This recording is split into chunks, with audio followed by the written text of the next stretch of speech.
بسم اللہ الرحمن الرحیم۔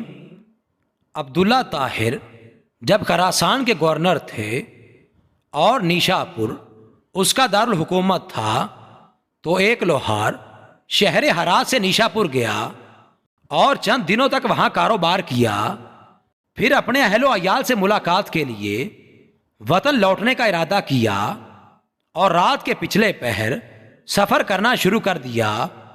انہی دنوں عبداللہ طاہر نے سپاہیوں کو حکم دے رکھا تھا کہ وہ شہر کے راستوں کو محفوظ بنائیں تاکہ کسی مسافر کو کوئی خطرہ لاحق نہ ہو۔ اتفاق ایسا ہوا کہ سپاہیوں نے اسی رات چند چوروں کو گرفتار کیا اور امیر خراسان عبداللہ طاہر کو اس کی خبر بھی پہنچا دی، لیکن اچانک ان میں سے ایک چور بھاگ گیا۔ اب یہ گھبرائے، اگر امیر کو معلوم ہو گیا کہ ایک چور بھاگ گیا ہے تو وہ ہمیں سزا دے گا۔ اتنے میں انہیں سفر کرتا ہوا یہ لوہار نظر آیا۔ انہوں نے اپنی جان بچانے کی خاطر اس بے گناہ شخص کو فوراً گرفتار کر لیا اور باقی چوروں کے ساتھ اسے بھی امیر کے سامنے پیش کر دیا۔ امیر خراسان نے سمجھا کہ یہ سب چوری کرتے ہوئے پکڑے گئے ہیں، اس لیے مزید کسی تفتیش و تحقیق کے بغیر سب کو قید کرنے کا حکم دے دیا۔ نیک سیرت لوہار سمجھ گیا کہ اب میرا معاملہ صرف اللہ کی بارگاہ سے حل ہو سکتا ہے اور میرا مقصد اسی کے کرم سے حاصل ہو سکتا ہے، لہٰذا اس نے وضو کیا اور قید خانہ کے ایک گوشہ میں نماز پڑھنا شروع کر دی۔ 2 رکعت کے بعد سر سجدہ میں رکھ کر اللہ تعالیٰ کی بارگاہ میں رکت انگیز دعائیں اور دل سوز مناجات شروع کر دیتا اور کہتا، اے میرے مالک، تو اچھی طرح جانتا ہے میں بے قصور ہوں۔ جب رات ہوئی تو عبداللہ طاہر نے خواب میں دیکھا کہ 4 بہادر اور طاقتور لوگ آئے اور سختی سے اس کے تخت کے چاروں پایوں کو پکڑ کر اٹھایا اور الٹنے لگے۔ اتنے میں اس کی نیند ٹوٹ گئی۔ اس نے فوراً لا حول ولا قوت الا باللہ پڑھا، پھر وضو کیا اور اس احکم الحاکمین کی بارگاہ میں 2 رکعت نماز ادا کی، جس کی طرف ہر شاہ و گدا اپنی اپنی پریشانیوں کے وقت رجوع کیا کرتے ہیں۔ اس کے بعد دوبارہ سویا تو پھر وہی خواب دیکھا۔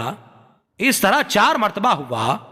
ہر بار وہ یہی دیکھتا تھا کہ چاروں نوجوان اس کے تخت کے پایوں کو پکڑ کر اٹھاتے ہیں اور الٹنا چاہتے ہیں۔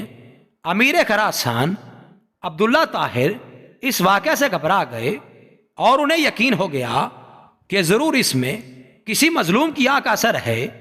امیر خراسان نے رات ہی میں جیلر کو بلوایا اور اس سے پوچھا کہ بتاؤ، تمہارے علم میں کوئی مظلوم شخص جیل میں بند تو نہیں کر دیا گیا ہے؟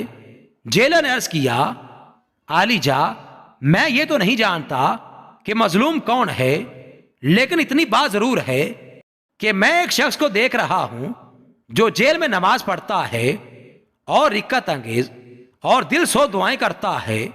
امیر نے حکم دیا اسے فوراً حاضر کیا جائے۔ جب وہ شخص امیر کے سامنے حاضر ہوا تو امیر نے اس کے معاملہ کی تحقیق کی۔ معلوم ہوا کہ وہ بے قصور ہے۔ امیر نے اس شخص سے معذرت کی اور کہا، آپ میرے ساتھ 3 کام کیجئے۔ نمبر 1، آپ مجھے معاف کر دیں۔ نمبر 2، میری طرف سے 1000 درہم قبول فرمائیں۔ نمبر 3، جب بھی آپ کو کسی قسم کی پریشانی درپیش ہو تو میرے پاس تشریف لائیں تاکہ میں آپ کی مدد کر سکوں۔ نیک سیرت لوہار نے کہا، آپ نے جو یہ فرمایا ہے کہ میں آپ کو معاف کر دوں تو میں نے آپ کو معاف کر دیا، اور آپ نے جو یہ فرمایا کہ 1000 درہم قبول کر لوں تو وہ بھی میں نے قبول کیا، لیکن آپ نے جو یہ کہا ہے کہ جب مجھے کوئی مشکل درپیش ہو تو میں آپ کے پاس آؤں، یہ مجھ سے نہیں ہو سکتا۔ امیر نے پوچھا، یہ کیوں نہیں ہو سکتا؟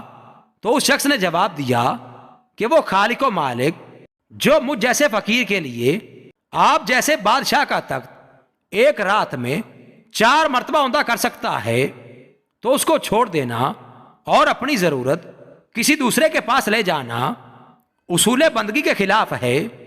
میرا وہ کون سا کام ہے جو نماز پڑھنے سے پورا نہیں ہو جاتا کہ میں اسے غیر کے پاس لے جاؤں؟